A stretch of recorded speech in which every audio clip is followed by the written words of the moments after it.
चाहे वो हालत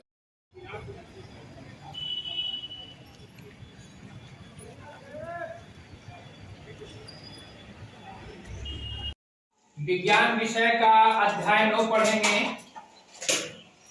ईंधन हमारी जरूरत है। नाम से ही स्पष्ट हो रहा है, ईंधन हमारी जरूरत है। माने सबको जरूरत है। ईंधन जो है सबको जरूरत है। घर में हम लोग खाना बनाते हैं ना, तो वहाँ भी ईंधन की जरूरत होता है। पानी गर्म करते हैं वहाँ भी ईंधन की जरूरत होता है। चाय बनाते हैं वहाँ भी ईंधन की जरूरत होता है ना। मतलब दैनिक जीवन में बिना ईंधन के हमें कोई काम नहीं होगा, है ना। ईंधन बहुत जरूरी है ना। आपको अब है सवाल कि ईंधन किसे कहते हैं? ईंधन कहते हैं वैसे पदार्थ, वैसे वस्तु जो जलकर ऊष्मा और प्रकाश देती है। जो जलने के बाद क्या देती है? ऊष्मा और प्रकाश देती है, उसे क्या कहते हैं? और कोई भी ईंधन जो होता है वो कार्बन का ही बना होता है ना। और कार्बन का ही बना होता। और जब कोई ईंधन जलता है तो बिना ऑक्सीजन की उपस्थिति के बिना नहीं जलता। जब ऑक्सीजन के साथ जलता है तो क्या बनाता है? कार्बन डाइऑक्साइड प्लस क्या बनाता है ना। आपको ईंधन है जो कोई वस्तु ऑक्सीजन की उपस्थिति में जलकर, है ना, ऊष्मा प्रकाश, है ना, देती है ना, उसे क्या कहते हैं? ईंधन है। अब जैसे देखिए हम इसको जलाते हैं, इसको हम जलाते हैं। अभी क्या है? लकड़ी है ना, लकड़ी को हम जला रहे, लकड़ी जला, इससे प्रकाश निकल रहा है ना, है? जलने के बाद क्या धुआं दे रहा है ना, है? जलने के बाद धुआं दे रहा है। तो ये है कि कोई भी वस्तु ऑक्सीजन के उपस्थिति में जलकर ऊष्मा और ताप देती है, ऊष्मा और ताप देती है, तब जाके क्या बनता है? कार्बन डाइऑक्साइड और ऊष्मा। अगर इसको गैस नहीं मिलेगा, हवा नहीं मिलेगा तो ये जलेगा? नहीं जलेगा, नहीं जलेगा। इसको देखा देते हैं प्रयोग करके। अगर इस पे हवा नहीं मिलेगा तो ये जलेगा? बंद हो जाएगा। देखिए इसको हम ढक देते हैं, इसको जलना बंद हो जाएगा।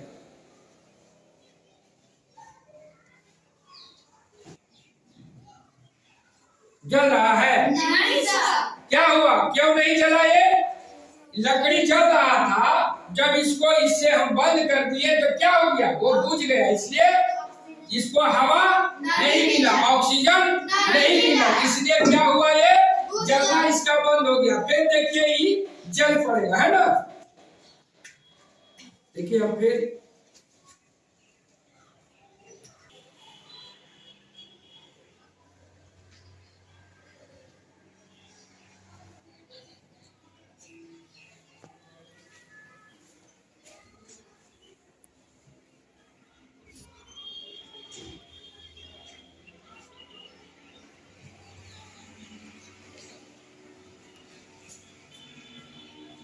जलना शुरू हो गया ना, है? हवा मिल रहा है, जल रहा है ना। हवा के उपस्थिति में ही जल रहा है ना। फिर इसको हम हवा को रोक देंगे तो क्या होगा? ये जलना बंद। हमें जरूरी है। और अब है कि हमें सूची बनाए ईंधन। आप एक ईंधन का कोई नाम बताइए जो अपने घर में दैनिक जीवन में उपयोग करते हैं, खाना बनाने में, चाय बनाने में। आप बताइए ईंधन का नाम बताइए। लकड़ी। खड़ा होकर बताइए। लकड़ी। लकड़ी। अब इसका स्रोत प्राप्त कहाँ से होता है? लकड़ी कहाँ से प्राप्त करते हैं? पेड़ पौधा। पेड़ पौधा। इसका गुण क्या है? लकड़ी का क्या गुण है? जलना। लकड़ी का क्या गुण है? जलना, है ना, जो हम अभी जला रहे थे। इसका उपयोग क्या है? खाना बनाने।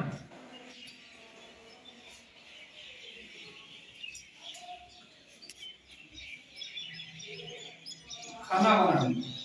अब आइए दूसरा बच्चा कोई बताइए, खाओ जाइए, कोई एक ईंधन का नाम बताइए। आप लोग में से कोई खाओ, ये कोई एक ईंधन का नाम बताइए। गोबर, गोबर, गोईठा, गोईठा, है ना। इसका स्रोत क्या है? जंतुओं से। जंतुओं से, जंतुओं से। इसका क्या गुण है? गोबर का, गोईठा का क्या गुण है? जलना, जलना। इसका उपयोग खाना बनाने में। खाना बनाने में। चलिए बोलिए क्या? कोयला। चलिए, कोयला कहाँ से प्राप्त होता है? मिट्टी के अंदर से। मिट्टी के अंदर से। अंदर से। अंदर से मतलब जमीन से, है ना। इसका गुण क्या है? जलता है। ये भी जलता है। इसका होता है खाना बनाने में। अच्छा, खाना बनाने। आओ, गाड़ी चलाने में। गाड़ी चलाने में, है ना। पहले जो तेल चलता था ना गाड़ी, वो कैसे चलता था? अब ना डीजल के गाड़ी आ गया इलेक्ट्रिक से। पहले कोयले का ही गाड़ी चलता था, वाष्प इंजन, है ना। उसका खोज क्या किया था? वाष्प इंजन का क्या था खोज? James Watt. कैसे चल होता है? कुछ जीव जंतु से, है ना, कुछ पेड़ पौधे से प्राप्त हुआ, कुछ जमीन के अंदर से प्राप्त हुआ। अब इसका कोयला का इतिहास भी है कि कोयला कैसे बना, कोयला कैसे बनता है, कोयला कहाँ से आया, वो भी आपको जीवाश्म ईंधन है। कोयला क्या है? पेट्रोल भी क्या है? जीवाश्म ईंधन है। जीव से ही बना, उसको क्या बोलते हैं? जीवाश्म ईंधन। जीव से जो बना, कोयला हो, पेट्रोल हो, डीजल हो, सब क्या है? जीवाश्म ईंधन है ना। वो किसी न किसी रूप से हमें प्राकृतिक से जो प्राप्त होता है, वो जीव जंतु से ही बना है। लाखों वर्ष पहले कैसे बना? ये जो पेड़ पौधा जो देख रहे हैं ना आप, उधर जो पेड़ पौधे हम लोग देख रहे हैं, इसी तरह से काफी पेड़ पौधा था, काफी पेड़ पौधा था, समझिए ना। वो पेड़ पौधा क्या हुआ कि धरती पर क्या हुआ? भूकंप हुआ। क्या हुआ? भूकंप, पृथ्वी डोला, है ना। और क्या हुआ कि सारी पेड़ पौधा, वहां के सारी चीज कहाँ चला गया? कहाँ चला गया? धरती के अंदर चला गया। अब हुआ क्या? उस पर मिट्टी का दाब पड़ा। क्या चीज का दाब पड़ा? मिट्टी का। और इतना दाब पड़ा और इतना दाब मिला ना कि बिना हवा के उपस्थिति में, वहां तो हवा अंदर नहीं ना है, दम किया था। बिना हवा के उपस्थिति में वो अधिक ताप और अधिक दाब पर जो काफी दिन अंदर रह गया, वो क्या बन गया? चट्टान बन गया, शैल बन गया। वही कोयला जो है, काला काला कोयला हम लोग निकालते हैं कहाँ से? जमीन के अंदर से। एक फिल्म भी बना है इस पे, एक फिल्म भी बना, आप लोग देखिएगा वो फिल्म को, तो आपको पता चलेगा कि कैसे कोयला खान से निकलता है ना। तो कोयला कैसे बना? ये पेड़ पौधा से ही बना। पेड़ पौधा से कोयला बन गया, उसके अंदर आदमी भी चला गया, बड़ा बड़ा जीव जंतु भी चला गया। कहाँ? धरती के अंदर जीव जंतु चला गया, वो भी दबा रह गया। दबने के बाद क्या हुआ? उस सड़ा और गला। क्या हुआ? सड़ा और गला। उच्च ताप और दाब पर तो उससे क्या बन गया? पेट्रोलियम पदार्थ। क्या बन गया? पेट्रोलियम पदार्थ बन गया, है ना।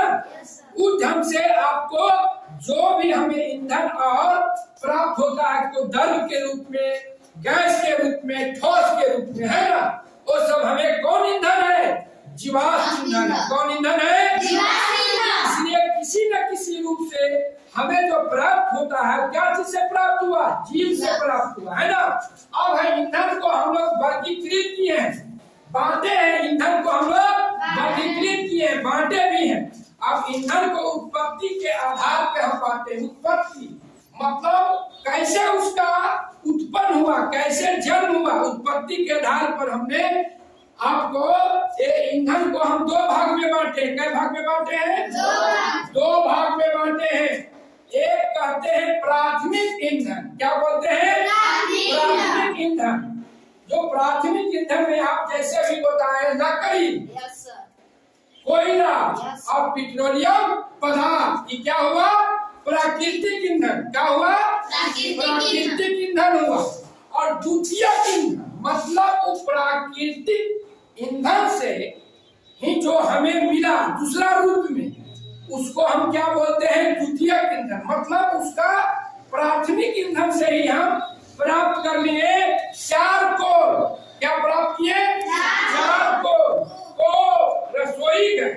अब इसको है पढ़ने के लिए हम आगे पढ़ेंगे, क्रियाकलाप करेंगे कि कैसे चारकोल बनाया जाता है, कैसे कोक बनाया जाता है ना। उसको कहता है कोक। चारकोल को बनाने के लिए कि एक तो उसको गर्म करिए। गर्म जब करिएगा तो क्या होगा? धीरे धीरे वो क्या होगा? जलना शुरू होगा और उसके नली से गैस निकलेगा और चिपचिपा पदार्थ निकलेगा। वो क्या हो गया? कोक हो गया, है ना। चारकोल भी उसी ढंग से बनाया जाता है ना, कोयला से, है ना। उसको हम लोग आगे पढ़ेंगे। अब है कि भौतिक आधार के आधार पर ईंधन को तीन भाग में बांटा गया। कितना भाग में? तीन भाग में। अब देखिए, ठोस, सॉलिड, है ना। उसके बाद दूसरा द्रव, लिक्विड, और तीसरा गैस, है ना। अब है ठोस का उदाहरण लकड़ी हो गया और कोयला हो गया। द्रव में पेट्रोल और डीजल हो गया, है ना। और प्राकृतिक गैस में आपको सीएनजी, है ना। सीएनजी से अब जो कि गाड़ी चलता है, दिल्ली उल्ली में बड़े बड़े शहरों में सीएनजी से ही गाड़ी चलता। सीएनजी से क्यों गाड़ी चल रहा? क्योंकि प्रदूषण जो है कम होता है। सीएनजी से प्रदूषण कम होता है, उसमें कार्बन की मात्रा कम होता है। सीएनजी में, कोयला में बहुत कार्बन की ज्यादा मात्रा होता है ना, इसलिए दिक्कत होता है। तो अब है ये जो देखिए ईंधन जो हमें मिला, एक प्राकृतिक चीज है। क्या है? प्राकृतिक चीज है। अब इसका जो है, अब देखिए कि कोयला बनने में, पेट्रोल बनने में कितना समय लगा होगा? कितना समय लगा होगा? हजारों वर्ष चपा रहा धरती के अंदर, तब जाके हमें मिला क्या? कोयला। तब क्या मिला? पेट्रोलियम पदार्थ। अब क्या है कि ये मात्रा सीमित है धरती के अंदर, इसका मात्रा क्या है? सीमित है ना। और इसका अब उपयोग जो हम लोग कर रहे हैं, उपभोग जो कर रहे हैं, उस पर भी हमको अब विचार करने की जरूरत है। क्या करने की जरूरत है? विचार करने की जरूरत है।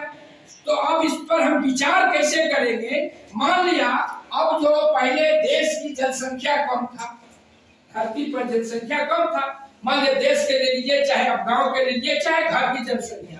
पहले हम लोग के घर में कितने आदमी थे? 4 लोग। कितने आदमी थे? 4 लोग। कितने आदमी थे? 4 लोग। किसी घर में 2 गो थे, किसी घर में कै गो थे? 5 गो थे। अब क्या हुआ? धीरे धीरे क्या हो गया? संख्या हम लोग का बढ़ गया। अगर पहले हम लोग 2 आदमी थे तो 2 गो से हो गए 4 गो, 4 गो से हो गए 8 गो, 8 गो से हो गए 16 गो, 16 गो से हो गए 32 गो, है ना। मतलब दुगना जनसंख्या बढ़ते जा रहा है ना। अब प्राकृतिक संपदा का क्या है? कम है। प्राकृतिक संपदा कम है ना। अब इसको समझने के लिए कि कैसे हम बढ़ती हुई जनसंख्या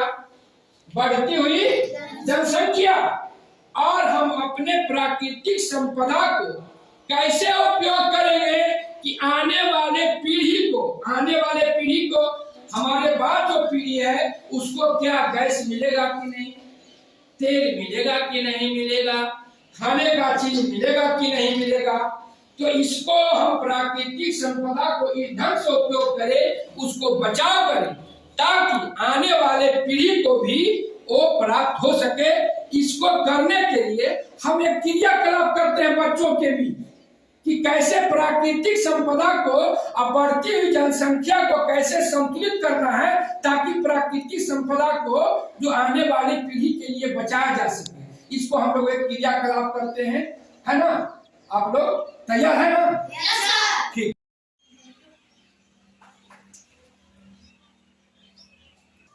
अब जो है एक क्रियाकलाप हम लोग कर रहे हैं, क्रियाकलाप 3। क्रियाकलाप 3। क्रियाकलाप 3 के माध्यम से हम लोग को समझना है कि जो प्राकृतिक संपदा है इसको हमें कैसे संरक्षित करना है, हमें कितना जरूरी है। अब देखिए, अब इसको समझने के लिए हम लोग, आप लोग देख रही है ना, समझिएगा बढ़िया से। हैं? हम 7 बच्चा का एक ग्रुप बनाए। क्या बच्चा है? 7। 1 2 3 4 5 6 7। ये 7 बच्चा का एक समूह है। क्या बच्चा का समूह है? 7। अब इसमें से हम उप समूह में बांटते हैं। उप समूह में, इस समूह को हम उप समूह में बांटते हैं। 1 नंबर यहां आ जाइए।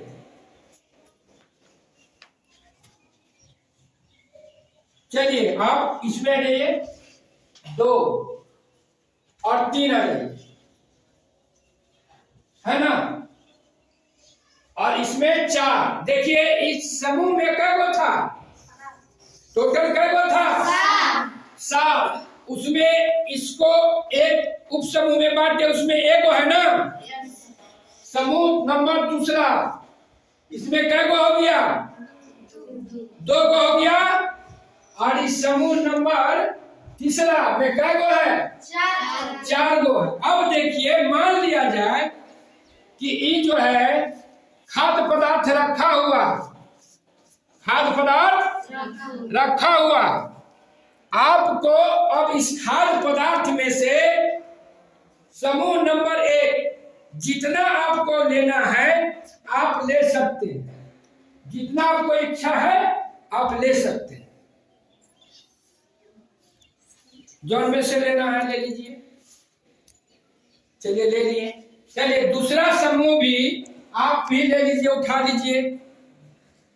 उठाइए, जितना उठाना इच्छा उठा लीजिए। आप उठाइए।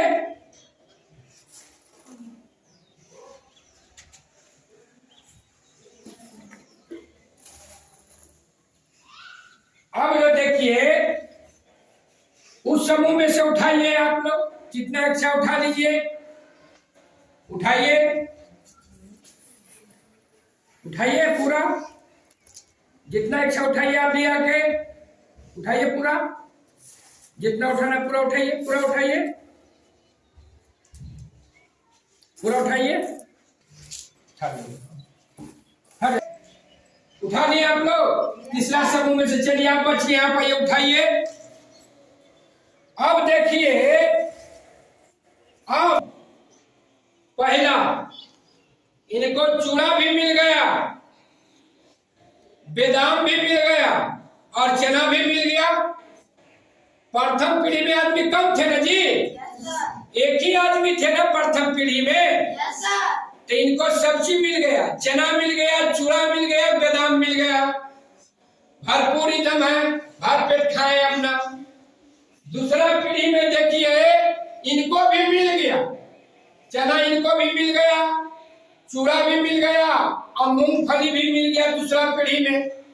अब तीसरा पीढ़ी में जब हम आए तो कुछ आदमी को तो मिला चना, बादाम और चूड़ा, लेकिन अब देखिए इस पीढ़ी में इसको लिए अब चना तो है थोड़ा सा बचा हुआ, चूड़ा भी थोड़ा बचा हुआ, लेकिन बादाम क्या हो गया? इनको बादाम नहीं ना मिल पाया। हाँ, क्यों नहीं मिल पाया? पहले यहाँ आदमी कम था, फिर 2 आदमी हुआ, 2 दूना 4, 4 दूना 8, 8 दूना 16, 16 दूना 32, अब 32 दूना 64। उसी ढंग से क्या हुआ कि ये प्राकृतिक संपदा, इस क्रियाकलाप से यह संदेश मिलता है कि प्राकृतिक संसाधन जो है, खाद्य पदार्थ हो चाहे वो ईंधन क्या ना, उसका क्या है, मात्रा क्या है, एक सीमित मात्रा है। और अगर उसका आप लोग सही से उपयोग नहीं, कोई आए तो 2 मुट्ठी ले लिए, उठा लिए, चूरो 2 मुट्ठी ले लिए, बेदामो 2 मुट्ठी ले लिए, और मूंगफली भी 2 मुट्ठी ले लिए। लेकिन आप देखिए कि इसी में से इसको बेचारी को मिल ही नहीं रहा, क्या है, मिल नहीं रहा। इस क्रियाकलाप से हमें यह समझने की जरूरत है, जो क्रियाकलाप 3 है, कि प्राकृतिक संपदा को, प्राकृतिक संसाधन को हम उपयोग ऐसे करें कि अपने आप को तो जीवित रहना है और आने वाले पीढ़ी को भी हमें जीवित रखना है। इसलिए उसको सही मात्रा से, सही समय से उसका उपयोग करना है, नहीं तो ही होगा। प्राकृतिक संपदा को अगर आप दोहन करिएगा, आप उसका मिसयूज करिएगा, गलत ढंग से उपयोग करिएगा, तो आने वाले दिनों में जिस ढंग से खाद्य पदार्थ आपका जो नहीं मिल पाया, तो उसी ढंग से जनसंख्या जिस ढंग से बढ़ रहा है, तो हमें एक नागरिक के नाते, एक विद्यार्थी के नाते हमें यह सोचना है कि हम प्राकृतिक संसाधन को कैसे उपयोग और कैसे उपभोग करें, है ना। इसी से आपको ईंधन क्या है, हमारी जरूरत, ईंधन हमारी जरूरत है। इसलिए ईंधन को हम कैसे बचाएंगे, कैसे उपयोग करेंगे, हम आगे और इसको पढ़ेंगे।